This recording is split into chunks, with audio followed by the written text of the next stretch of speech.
ಆದ್ರೆ ಸೌಲಭ್ಯಗಳು ಮಾತ್ರ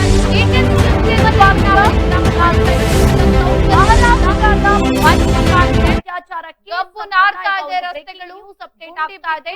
ಅಧ್ವಾನವಾಗಿದ್ದ ಪುಣೆ ಬಸ್ ನಲ್ಲಿ ಅತ್ಯಾಚಾರ ಪ್ರಕರಣ. ಹುಮ್ಮದೇವನಹಳ್ಳಿ ಮಹಿಳೆ ಮೇಲೆ ಗ್ರಾಮದವರು ಅಂಧರಾಗಿದ್ದ ಹೇಳೋರೆ ಇಲ್ಲದಂತ ಆರೋಪಿ ದತ್ತಾತ್ರೇಯ ರಾಮದೇವನಹಳ್ಳಿ ಮೇಲ್ಸಂದ್ರ ಗ್ರಾಮಗಳಲ್ಲಿ 6 ವಯಸ್ಸಿನ ಆರೋಪಿ ಪ್ರಾಬ್ಲಮ್ ರೀತಿ ಆಗಿದೆ. ಪುಣೆ ಜಿಲ್ಲೆಯ ಕಾಣದಂತೆ ಗ್ರಾಮದ ಅಧಿಕಾರಿಗಳು ವರ್ತನೆ ಮಾಡ್ತಾ ಇದ್ದಾರೆ. ಆರೋಪಿಯನ್ನ ಬಂಧಿಸಿದ ಗ್ರಾಮೀಣಾಭಿವೃದ್ಧಿ ಅಧಿಕಾರಿ ರವಿ ಅಪರಾಧ ವಿಭಾಗದಲ್ಲಿದ್ದಾರೆ. ಸಮಸ್ಯೆ ಹೇಳಲು ಬಂದವರಿಗೆ ಸ್ಪಂದಿಸದೆ ಉಡಾಫೆ ಉತ್ತರಗಳನ್ನ ಕೊಡ್ತಿದ್ದಾರೆ. ಒಂದೇ ಕಡೆ 8 ವರ್ಷಗಳಿಂದ ಠಿಕಾಣಿ ಹೂಡಿದ್ದಾರೆ ಪಿಡಿಒ. ಹೊಮ್ಮದೇವನಹಳ್ಳಿ ಗ್ರಾಮ ಪಂಚಾಯಿತಿ ಪಿಡಿಒ ವರ್ಗಾವಣೆಗೆ ಈಗ ಆಗ್ರಹ ಬರ್ತಾ ಇದೆ. ಕೂಡಲೇ ವರ್ಗಾವಣೆ ಮಾಡಿ, ಇಲ್ಲ ಅಗತ್ಯ ಸೌಲಭ್ಯಗಳನ್ನ ನೀಡಿ ಅಂತ ಮೇಲಧಿಕಾರಿಗಳು ಮತ್ತು ಜನಪ್ರತಿನಿಧಿಗಳ ವಿರುದ್ಧ ಜನಾಕ್ರೋಶ ವ್ಯಕ್ತವಾಗ್ತಿದೆ.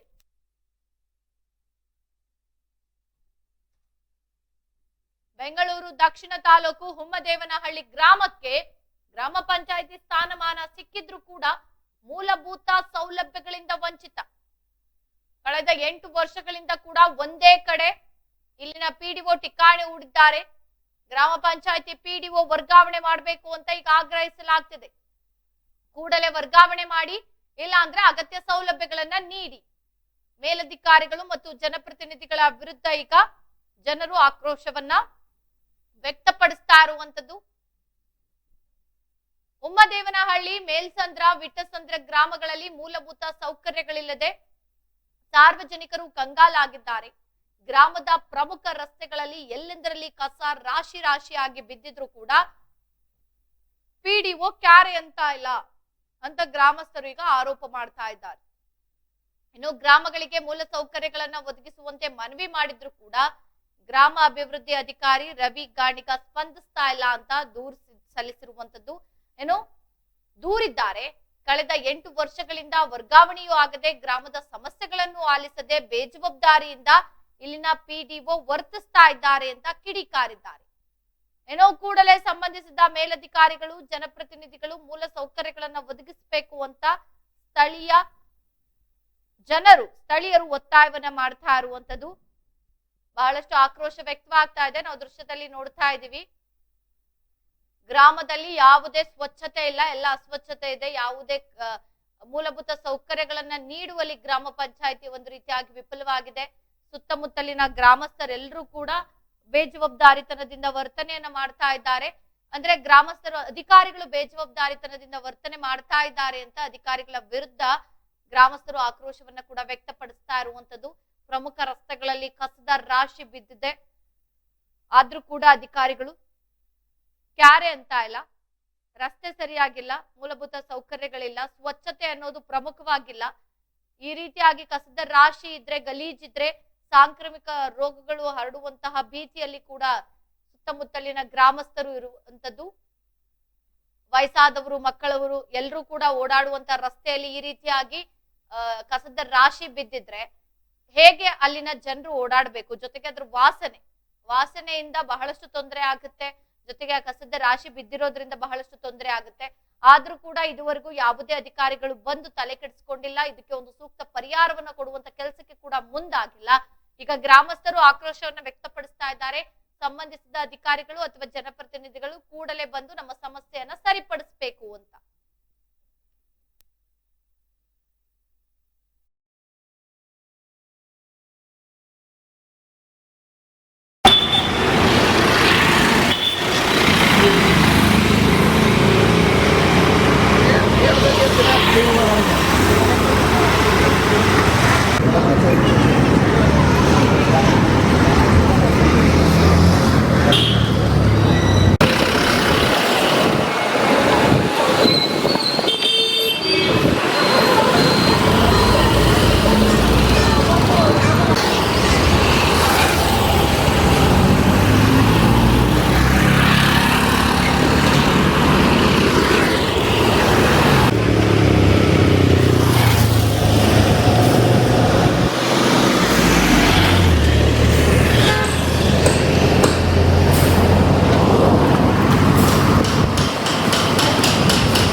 ಮತ್ತಷ್ಟು ಮಾಹಿತಿಯನ್ನ ನೀಡಲು ನಮ್ಮ ಪ್ರತಿನಿಧಿ ಚಂದ್ರು ನೇರ ಸಂಪರ್ಕಕ್ಕೆ ಜಾಯಿನ್ ಆಗಿದ್ದಾರೆ.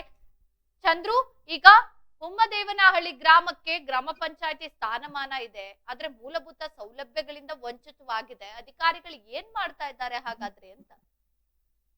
ರಚನಾ, ಏನು ಒಮ್ಮದೇವನಹಳ್ಳಿ, ವಿಟ್ಸಂದ್ರ ಮತ್ತೆ ಮೈಲ್ಸಂದ್ರ ಸೇರಿದಂತೆ ಈಗಾಗಲೇ ಈ ಮೂರು ಗ್ರಾಮಗಳನ್ನ ತಾತ್ಕಾಲಿಕ ಪಂಚಾಯಿತಿಗಳನ್ನಾಗಿ ಏನು ಈಗಾಗಲೇ ಘೋಷಿಸಿದ್ದು, ಮತ್ತೆ ಕೆಲ ದಿನಗಳ ಹಿಂದೆ ಈ ಮೂರು ಗ್ರಾಮಗಳನ್ನ ತಾತ್ಕಾಲಿಕ ಪಂಚಾಯಿತಿಯಿಂದ ಏನೋ ಅಧಿಕೃತವಾಗಿ ಒಂದು ಏನೋ ಪಂಚಾಯಿತಿಯನ್ನಾಗಿ ಘೋಷಣೆ ಮಾಡಿರ್ತಾರೆ.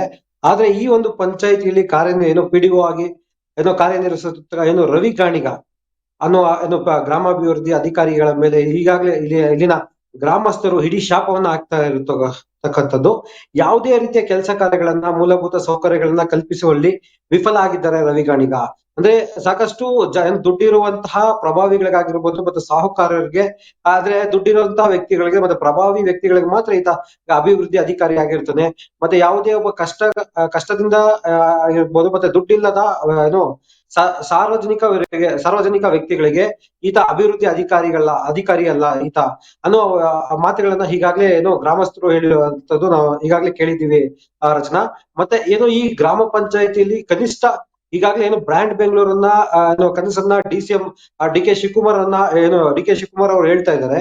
ಇದೇ ಏನೋ ಬ್ರ್ಯಾಂಡ್ ಬೆಂಗಳೂರಲ್ಲಿ ಇರ್ತಕ್ಕಂಥ ಮೂಲಭೂತ ಕನಿಷ್ಠ ಮುಖ್ಯ ರಸ್ತೆಗಳಲ್ಲಿ ಸಾಕಷ್ಟು ಕಸದ ರಾಶಿಗಳನ್ನ ಇರ್ತಕ್ಕಂಥದ್ದು, ಗಬ್ಬು ನಾರ್ತಾ ಇರ್ತಕ್ಕಂಥದ್ದು ಈಗಾಗಲೇ ನಾವು ದೃಶ್ಯಾವಳಿಗಳಲ್ಲಿ ನೋಡ್ತಾ ಇದೀವಿ. ಇದಲ್ಲದೆ ಒಳಚರಂಡಿಗಳಲ್ಲಿ ಏನೋ ಅಳವಡಿಸಲಾಗಿರ್ತಂತ ಏನು ಕುಡಿಯುವ ನೀರಿನ ಪೈಪ್ಗಳಲ್ಲಿ ಸಾಕಷ್ಟು ಬೆಂಕಿಗಳನ್ನ ಹಾಕ್ತಾ ಇರ್ತಕ್ಕಂಥದ್ದು. ಆ ಬೆಂಕಿ ಆಗುವಂತಹ ಸಂದರ್ಭದಲ್ಲಿ ಆ ಪೈಪ್ ನಲ್ಲಿ ಏನೋ ಮೋರಿ ನೀರು ಹೋಗಿ ಸಾಕಷ್ಟು ಆಘಾತಗಳು ಏನು ಮಲೇರಿಯಾ ಸಂಬಂಧಿಸಿದಂತೆ ಆರೋಗ್ಯಕರ ಸಾಕಷ್ಟು ಜನಗಳಿಗೆ ಇಲ್ಲಿ ಆರೋಗ್ಯದ ಸಮಸ್ಯೆಗಳು ಹೆಚ್ಚಾಗಿ ಕಾಣ್ತಾ ಇದೆ.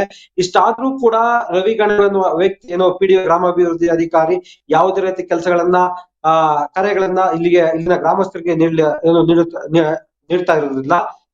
ಇಷ್ಟು ದಿನಗಳ ಕಾಲ ನಮ್ಗೆ ಏನೋ ಪಂಚಾಯಿತಿ ಇಲ್ಲ ಅನ್ನೋ ಒಂದು ಮಾತುಗಳನ್ನ ಕೂಡ ಏನೋ ಸಾಕಷ್ಟು ಏನೋ ಕುಂಟು ನೆಪಗಳನ್ನ ಹೇಳಿದ್ರೆ ಈಗ ಅಧಿಕೃತವಾಗಿ ಗ್ರಾಮ ಪಂಚಾಯಿತಿ ಆಗಿದೆ. ಆದ್ರೂ ಕೂಡ ಇಲ್ಲಿ ಯಾವುದೇ ರೀತಿ ಕೆಲಸಗಳನ್ನ ಮಾಡ್ತಿಲ್ಲ. ಇದಲ್ಲೇ ಸಾಕಷ್ಟು ಈಗಾಗಲೇ ನೋಡಿದೀವಿ, ಶಾಲೆಯ ಪಕ್ಕದಲ್ಲಿ ಕಸದ ರಾಶಿಗಳನ್ನ ಇರ್ತಕ್ಕಂಥದ್ದು. ಆ ಕಸಕ್ಕೆ ಬೆಂಕಿ ಕಸನ ಕ್ಲೀನ್ ಮಾಡದೆ ಅದಕ್ಕೆ ಬೆಂಕಿ ಹಾಕುವಂತದ್ದು ಸಾಕಷ್ಟು ಘಟನೆಗಳನ್ನ ನೋಡಿದೀವಿ. ಆ ಒಂದು ಬೆಂಕಿಯಿಂದ ಬರತಕ್ಕಂತ ವಿಷದ ಗಾಳಿಯಿಂದ ಶಾಲಾ ಮಕ್ಕಳಿಗೆ ಸಾಕಷ್ಟು ಆರೋಗ್ಯಕರವಾದಿ ಸಾಕಷ್ಟು ತಾವು ಓದ್ಲಿಕ್ಕೆ ಸಾಕಷ್ಟು ತೊಂದರೆಗಳನ್ನ ಆಗಿರ್ತಕ್ಕಂಥದ್ದು. ಈಗಾಗಲೇ ಮುಖ್ಯ ಶಿಕ್ಷಕಿಯರು ಈ ಒಂದು ವಿಚಾರವನ್ನ ನೊಂದುಕೊಂಡು ಹೇಳ್ಕೊಂಡಿದ್ದಾರೆ ಅಂತಾನೆ ಹೇಳ್ಬೋದಾಗಿದೆ ರಚನಾ. ಚಂದ್ರು, ಈಗ ಜೊತೆಗೆ ಈಗ ಅಧಿಕಾರಿಗಳು ಬಂದು ತಲೆ ಕೆಡಿಸ್ಕೊಳ್ತಾ ಇಲ್ಲ, ಎಷ್ಟೋ ಬಾರಿ ಮನವಿ ಮಾಡಿದ್ರು ಕೂಡ ಸ್ಪಂದಿಸ್ತಾ ಇಲ್ಲ ಅಂತ ಕೂಡ ಗ್ರಾಮಸ್ಥರು ಹೇಳ್ತಾ ಇರುವಂತದ್ದು. ಈಗ ಮುಂದಿನ ದಿನಗಳಲ್ಲಿ ಗ್ರಾಮಸ್ಥರು ಇದೇ ರೀತಿ ಮುಂದುವರೆದ್ರೆ ಏನ್ ಮಾಡ್ಬೇಕು ಅಂತಿದ್ದಾರೆ? ಗ್ರಾಮಸ್ಥರು ಏನ್ ಹೇಳ್ತಾ ಇದ್ದಾರೆ? ಖಂಡಿತವಾಗ್ಲೂ ರಚನಾ, ಈ ಒಂದು ವಿಚಾರದಲ್ಲಿ ಹಿಡನ್ ಸ್ವಾಯಿನಲ್ಲಿ ಸಾಕಷ್ಟು ಬಾರಿ ಈ ಒಂದು ವಿಚಾರಕ್ಕೆ ಸಂಬಂಧಿಸಿದಂತೆ ಸಾಕಷ್ಟು ಬಾರಿ ಸುದ್ದಿಯನ್ನ ಮಾಡಿದ್ವಿ. ಈ ಒಂದು ವಿಚಾರಕ್ಕೆ ಸಂಬಂಧಿಸಿದಂತೆ ಸಾಕಷ್ಟು ಬಾರಿ ಒಂದು ಪಾಸಿಟಿವ್ ರೆಸ್ಪಾನ್ಸ್ ಅನ್ನ ಬಂದಿತ್ತು. ಬಟ್ ಯಾವುದೇ ಪ್ರತಿ ಬಾರಿ ತಿಂಗಳಿಗೆ ಒಂದ್ಸಾರಿ ಸುದ್ದಿಯನ್ನ ಮಾಡ್ತಕ್ಕಂತ ಕೆಲಸಗಳನ್ನ ಹಿಡನ್ ಸ್ವಾಯಿನಿ ಈ ಒಂದು ಗ್ರಾಮದ ವಿಚಾರವಾಗಿ ಆಗ್ಬಿಟ್ಟಿದೆ. ಯಾಕಂದ್ರೆ ಯಾವುದೇ ಒಬ್ಬ ಅಧಿಕಾರಿ ತೆಗೆದುಕೊಳ್ಳುವ ಸಂಬಳಕ್ಕೆ ಕೆಲಸವನ್ನ ಮಾಡ್ಬೇಕಾಗತ್ತೆ.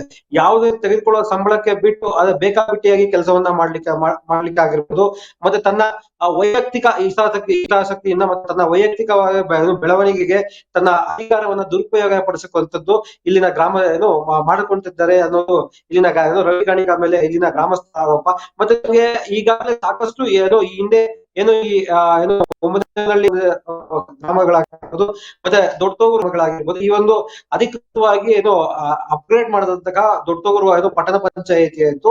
ಕಳೆದ 8 ವರ್ಷಗಳಿಂದ ಈ ರವಿ ಗಣಿಗ ಅನ್ನುವ ವ್ಯಕ್ತಿ ಗ್ರಾಮಾಭಿವೃದ್ಧಿಕಾರಿ ಇದೇ ಗ್ರಾಮದಲ್ಲಿ ಕೆಲಸನ ಮಾಡ್ತಾ ಇದ್ದಾರೆ. ಬಟ್ ಅನ್ನುವ ಯಾವುದೇ ಒಂದು ಅಭಿವೃದ್ಧಿ ಗ್ರಾಮ ಪಂಚಾಯತಿ ಅಭಿವೃದ್ಧಿ ಅಧಿಕಾರಿ ಒಂದು ಜಾಗದಿಂದ ಕನಿಷ್ಠ ಒಂದು 3 ವರ್ಷ ಇರ್ಬೋದು, ಒಂದು ಮ್ಯಾಕ್ಸಿಮಮ್ 3 ರಿಂದ 4 ವರ್ಷ ಇರ್ಬೇಕಾಗತ್ತೆ ಕನಿಷ್ಠ ಅಂದ್ರೆ. ಆದ್ರೆ ಈ ರವಿ ಗಣಿಗ ಅನ್ನುವ ವ್ಯಕ್ತಿ ಕಳೆದ 8 ವರ್ಷಗಳಿಂದ ಒಂದೇ ಸ್ಥಳದಲ್ಲಿ ಕೆಲಸ ಮಾಡಿರ್ತಕ್ಕಂಥದ್ದು ಇಲ್ಲಿನ ಪ್ರಭಾವವನ್ನ ಬೆಳೆಸಿ ಮತ್ತೆ ತನ್ನ ಹಿತಾಸಕ್ತಿಯನ್ನ ತನ್ನ ಬೆಳವಣಿಗೆಗಳಂದ್ರೆ ವರ್ಷನ ಬೆಳೆಸ್ಕೊಳ್ಳಿಕ್ಕೆ ಇಲ್ಲಿ ಕಾರಣವಾಗಿದೆ. ಆ ಕಾರಣದಿಂದ ಸಾಕಷ್ಟು ಇಲ್ಲಿನ ಗ್ರಾಮಸ್ಥರು ರೋಸಿ ಹೋಗಿದ್ದಾರೆ ಅಂತಾನೆ ಹೇಳ್ಬೋದು ಆಗಿದೆ. ಆದ್ದರಿಂದ ಇಲ್ಲಿಂದ ಗ್ರಾಮಸ್ಥರಾಗಿರ್ಬೋದು ಮತ್ತೆ ಸುತ್ತಮುತ್ತಲ ತಮ್ಮ ಯಾವುದೇ ರೀತಿಯ ವಿಚಾರಗಳನ್ನ ಈಗಾಗಲೇ ಅಧಿಕೃತವಾಗಿ ಗ್ರಾಮ ಪಂಚಾಯತಿ ಆಗಿರೋದ್ರಿಂದ ಯಾವುದೇ ರೀತಿಯ ಮತ್ತೆ ರವಿ ಗಣಿಗ ಅನ್ನುವ ವ್ಯಕ್ತಿಯಿಂದ ಮತ್ತೆ ತಾವು ಶೋಷಣೆಗೆ ಬೇಡ ಅನ್ನೋ ಒಂದು ಕಾರಣಕ್ಕೆ ಈಗಾಗಲೇ ಆ ಒಂದು ಧಿಕ್ಕಾರವನ್ನ ರವಿ ಗಣ ವ್ಯಕ್ತಿಗೆ ಕೂಗ್ತಾ ಇರುವಂತದ್ದು ಎಲ್ಲವೂ ಕಂಡು ಬರ್ತಿದೆ ಅಂತಾನೆ ಹೇಳ್ಬೋದಾಗಿದೆ ರಚನಾ. ಧನ್ಯವಾದ ಚಂದ್ರು ತಮ್ಮೆಲ್ಲ ಮಾಹಿತಿಗಾಗಿ. ಇನ್ನು ಗ್ರಾಮದ ಪ್ರಮುಖ ಸಮಸ್ಯೆಗಳಲ್ಲಿ ಮೂಲಭೂತ ಸೌಕರ್ಯಗಳು ಹೆಚ್ಚು ಕೊಡ್ಬೇಕಾಗಿರೋದು ಅಧಿಕಾರಿಗಳ ಕರ್ತವ್ಯ. ಆದ್ರೆ ಇಲ್ಲಿ ಯಾವುದೇ ಅಧಿಕಾರಿಗಳು ಬಂದು ನೋಡುವಂತಹ ಕೆಲಸವನ್ನ ಮಾಡ್ತಾ ಇಲ್ಲ ಅಥವಾ ಮೂಲಭೂತ ಸೌಕರ್ಯಗಳನ್ನ ಕಲ್ಪಿಸಿಕೊಡ್ತಾ ಇಲ್ಲ. ಇದು ಬಹಳಷ್ಟು ಆಕ್ರೋಶಕ್ಕೆ ಈಗ ಕಾರಣವ ಆಗ್ತಾ ಇದೆ. ರಸ್ತೆಯಲ್ಲೇ ಕಸದ ರಾಶಿ ತುಂಬಿ ತುಳುಕ್ತಾ ಇದ್ರು ಕೂಡ ಯಾವುದೇ ಅಧಿಕಾರಿಗಳು ಬಂದು ಅದನ್ನ ಕ್ಲೀನ್ ಮಾಡಿಸೋ ಕೆಲಸವನ್ನ ಮಾಡ್ತಾ ಇಲ್ಲ. ಇದೀಗ ಗ್ರಾಮಸ್ಥರ ಒಂದು ಆಕ್ರೋಶಕ್ಕೆ ಕಾರಣವಾಗಿದೆ.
ಮೇಡಮ್ ಅವ್ರು ಹೇಳಿ.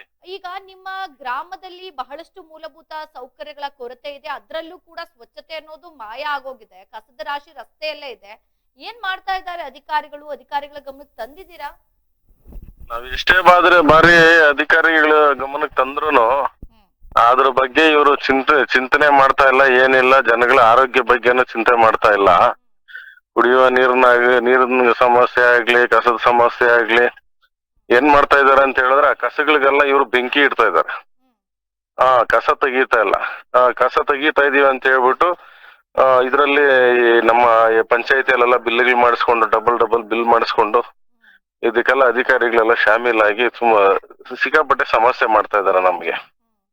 ಹಂಗಾಗಿ ನಾವು ನಿಮ್ ಮಾಧ್ಯಮದ ಮುಖಾಂತರ ನಾವು ಕೇಳ್ಕೊಳೋದಿಷ್ಟೇ, ಯಾವುದೇ ಅಧಿಕಾರಿ ಆಗ್ಲಿ, ಇವಾಗ ಪಂಚಾಯತಿ ನಮ್ದು ದೊಡ್ಡತೂರು ಗ್ರಾಮ ಪಂಚಾಯತಿ ಅಂತ ಇತ್ತು, ಆ ಪಂಚಾಯತಿನ ತೆಗೆದ್ಬಿಟ್ಟು ಇವಾಗ ನಮ್ಗೆ ಒಮ್ದನಹಳ್ಳಿ, ವಿಟ್ಸಂದ್ರ, ಮೈಲ್ಸಂದ್ರ ಅಂತ ಹೇಳ್ಬಿಟ್ಟು 3 ಪಂಚಾಯತಿ ಮಾಡಿದ್ದಾರೆ.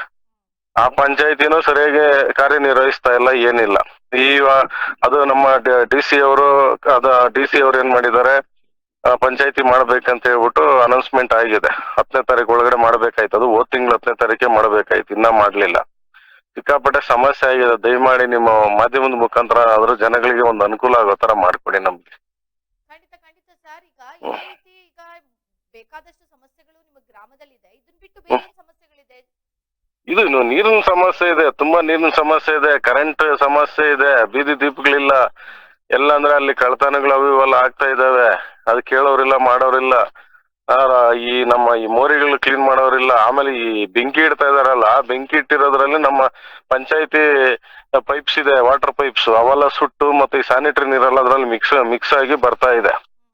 ಯಾರೊಬ್ಬ ಅಧಿಕಾರಿನೂ ಇದ್ರ ಬಗ್ಗೆ ಗಮನ ಹರಿಸ್ತಾ ಇಲ್ಲ. ಈ ಮೂರೂರ್ನ ಮರ್ತೇ ಬಿಟ್ಟಿದ್ದಾರೆ ನಮ್ಮ ಅಧಿಕಾರಿಗಳು. ಈ ಒಮ್ದನಹಳ್ಳಿ, ವಿಟ್ಸಂದ್ರ, ಮೈಲ್ಸಂದ್ರ ಏನ್ 3 ಊರು ಇದೆ, ಈ 3 ಊರಿಗೆ ಪಂಚಾಯತಿ ಮಾಡಿದ್ದಾರೆ. 3 ಊರಿಗೆ ಪಂಚಾಯತಿ ಎಲ್ಲಾದ್ರೂ ಮಾಡಿರೋದು ನೋಡಿದ್ರೆ ನೀವು ಇಷ್ಟು ವರ್ಷಗಳಿಂದ? 3 ಊರು ಯಾರಾದ್ರೂ ಪಂಚಾಯತಿ ಮಾಡ್ತಾರ? ನಮ್ದು ಅಷ್ಟೊಂದು ಡೆವಲಪ್ಮೆಂಟ್ ಆಗಿದೆ. ನಮ್ ಸಿಟಿ ಸೆಂಟ್ರಲ್ ಇದೆ, ನಮ್ದು ಬೆಂಗಳೂರಿಗೆ ಹತ್ರ ಇದೆ, ಇಷ್ಟೊಂದು ಡೆವಲಪ್ಮೆಂಟ್ ಆಗಿದೆ. ಮತ್ತೆ 6,000-7,000 ವೋಟರ್ಸ್ ಇದೆ ನಮ್ದು. ಅಟ್ಲೀಸ್ಟ್ ನಮ್ಮನ್ನ BBMP ಗಾದ್ರೂ ಸೇರಿಸ್ಬೇಕಾಗಿತ್ತು, ಇಲ್ಲಾಂದ್ರೆ ಪಟ್ಟಣ ಪಂಚಾಯತಿಗೆ ಆದ್ರೂ ಸೇರಿಸ್ಬೇಕಾಗಿತ್ತು. ಯಾಕೆ ನಮ್ ಮೂರೂರ್ನ ಕಡೆಗಣಿಸಿದ್ದಾರೆ ಅಂತ ನಮ್ಗೆ ಅರ್ಥ ಆಗ್ತಲ್ಲ. ನಾವು ಅಧಿಕಾರಿಗಳ ಗಮನಕ್ಕೆ ತರ್ತೀವಿ. ಧನ್ಯವಾದ ವೆಂಕಟೇಶ್ ಅವರೇ ಮಾತನಾಡೋದಕ್ಕೆ. ಓಕೆ, ಇನ್ನು ಗ್ರಾಮದ ಪ್ರಮುಖ ಮೂಲಭೂತ ಸೌಲಭ್ಯಗಳಲ್ಲಿ ಒಂದಾದಂತಹ ನೀರಿನ ಸಮಸ್ಯೆ ಇಲ್ಲಿ ಬಹಳಷ್ಟು ಇದೆಯಂತೆ.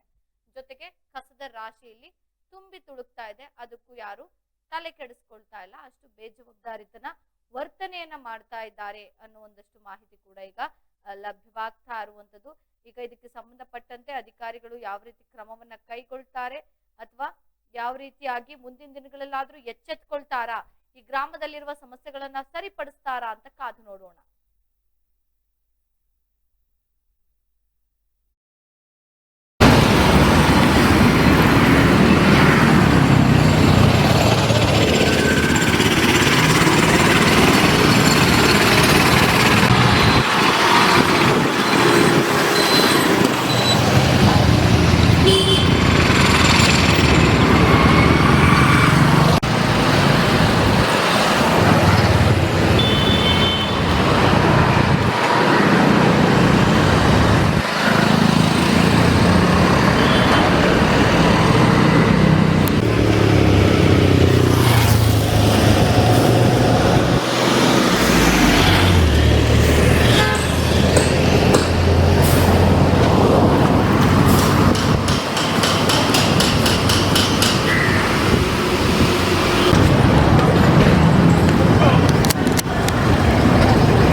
ಬಂದಿದ್ಯಾ ಅಂತ?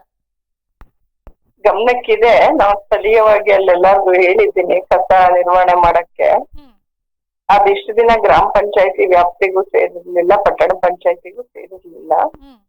ಈಗ ಜಿಲ್ಲಾಧಿಕಾರಿಗಳು ನಮ್ಗೆ ಗ್ರಾಮ ಪಂಚಾಯತಿಯಾಗಿ ನಡೆಸಲಿಕ್ಕೆ ಗೆಜೆಟ್ ಮಾಡಿದ್ದಾರೆ.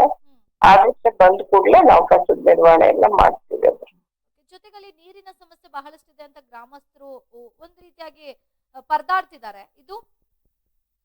ಇದನ್ನು ಸದ್ಯಕ್ಕೆ ನಾವೇ ನಿರ್ವಹಣೆ ಮಾಡ್ತಾ ಇದ್ದೀವಿ. ಈಗ ಬೇಸಿಗೆ ಶುರುವಾಗಿರೋದ್ರಿಂದ ನೀರಿನ ಸಮಸ್ಯೆ ಸ್ವಲ್ಪ ಉಂಟಾಗುತ್ತೆ. ಎಫೆಕ್ಟಿವ್ ಆಗಿ ಅದನ್ನ ಮಾಡ್ಲಿಕ್ಕೆ ನಾವು ಫೋಕಸ್ ಮಾಡ್ತಾ ಇದ್ದೀವಿ. ಓಕೆ, ಧನ್ಯವಾದ ಮ್ಯಾಮ್ ಈಡನ್ಸ್ ಪಾಯಿಂಟ್ ಜೊತೆ ಮಾತನಾಡಿದ್ದಕ್ಕೆ. ಇನ್ನು ಕೆಎಸ್ ಕಾರ್ಯನಿರ್ವಾಹಕ ಅಧಿಕಾರಿ ಬೆಂಗಳೂರು ದಕ್ಷಿಣ ಬಿಂದು ಅವರು ಈಡನ್ಸ್ ಪಾಯಿಂಟ್ ಜೊತೆ ಮಾತನಾಡಿದ್ರು. ಇದು ನನ್ನ ಗಮನಕ್ಕೆ ಬಂದಿದೆ.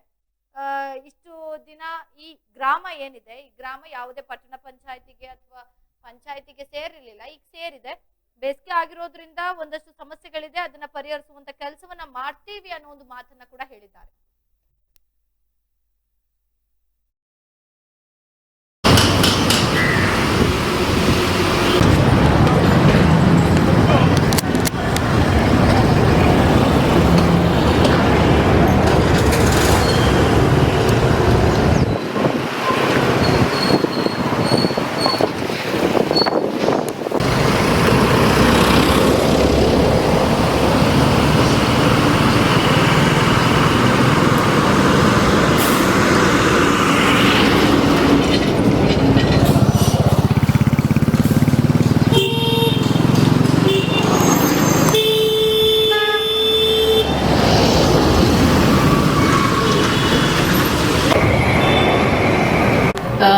ಎಲ್ಲರಿಗೂ ನಮಸ್ಕಾರ.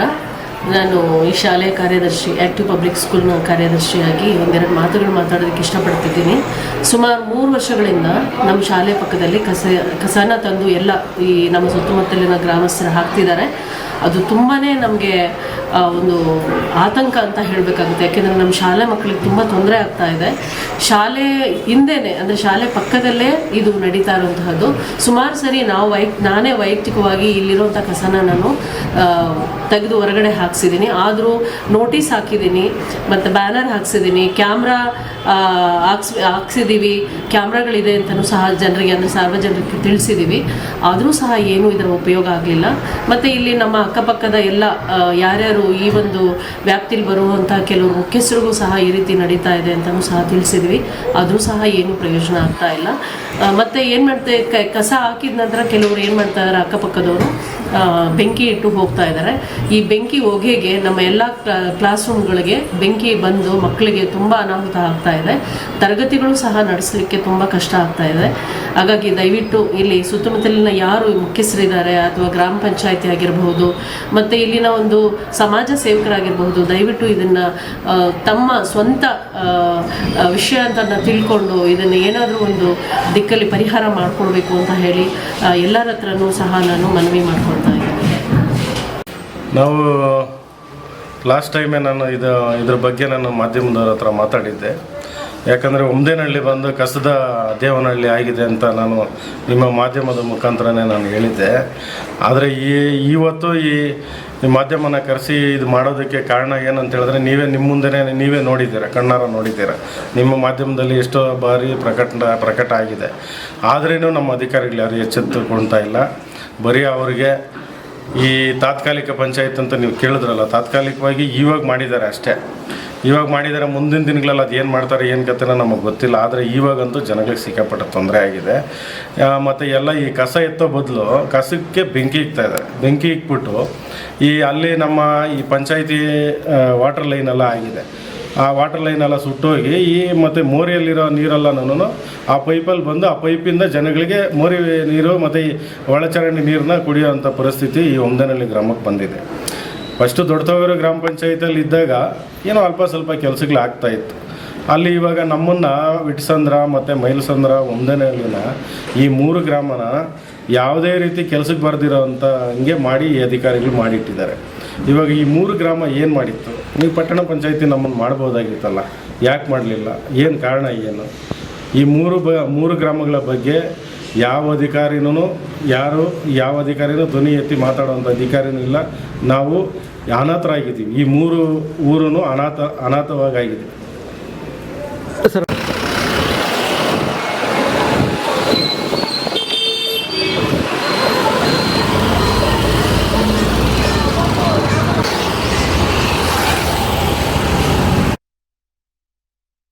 ನಾವು ಡಾಕ್ಟರ್ ಆಗಬೇಕು ಅಥವಾ ಇಂಜಿನಿಯರ್ ಆಗಬೇಕು ಅಂತಂದರೆ ಯಾವ ಅಕಾಡೆಮಿಗೆ ಹೋಗಬೇಕು, ಯಾವ ರೀತಿಯಾಗಿ ನಾವು ತರಬೇತಿಯನ್ನು ಪಡ್ಕೊಳ್ಬೇಕು ಅನ್ನೋಂಥದ್ರ ಮಾಹಿತಿನ ನಿಮಗೆ ನೀಡ್ತಾ ಇದ್ದೀವಿ. ನಮ್ಮ ಸಂಸ್ಥೆ ಎಕ್ಸೆಲ್ ಅಕಾಡೆಮಿಕ್ಸ್ ಸಂಸ್ಥೆ 15 ವರ್ಷದಿಂದ ನೀಟ್ ಮತ್ತು CET JEE ಕೋಚಿಂಗ್ ಕೊಡ್ತಾ ಬರ್ತಾಯಿವಿ. ನಂಬರ್ 1 ಫ್ಯಾಕಲ್ಟೀಸಿಂದ ನಾವು ಟೀಚ್ ಮಾಡಿಸ್ತೀವಿ. ಅಂದರೆ ಇಂಡಿಯಾದ ನಂಬರ್ 1 ಫ್ಯಾಕಲ್ಟೀಸ್. ನಾವು ನೀಟ್ ಕ್ರ್ಯಾಶ್ ಕೋರ್ಸ್ನ ಕೊಡ್ತೀವಿ ಮತ್ತು CET ಕ್ರ್ಯಾಶ್ ಕೋರ್ಸ್ನ ಕೊಡ್ತೀವಿ. ಕ್ರ್ಯಾಶ್ ಕೋರ್ಸ್ನ ಸೆಕೆಂಡ್ PUC ಸೈನ್ಸ್ ಯಾರು ಓದ್ತಾ ಇದ್ದಾರೆ ಅಂಥ ಮಕ್ಕಳಿಗೆ ನಾವು ಕೊಡ್ತೀವಿ. ಸೆಕೆಂಡ್ PUC ಕಂಪ್ಲೀಟ್ ಆಗಿರೋ ಮಕ್ಕಳಿಗೂ ಕೂಡ ನಾವು ಈ ಕ್ರ್ಯಾಶ್ ಕೋರ್ಸ್ನ ಕೊಡ್ತೀವಿ. ಪ್ರತಿದಿನ ಕೂಡ ನಾವು ಡೈಲಿ ಟೆಸ್ಟ್ ಕಂಡಕ್ಟ್ ಮಾಡ್ತೀವಿ.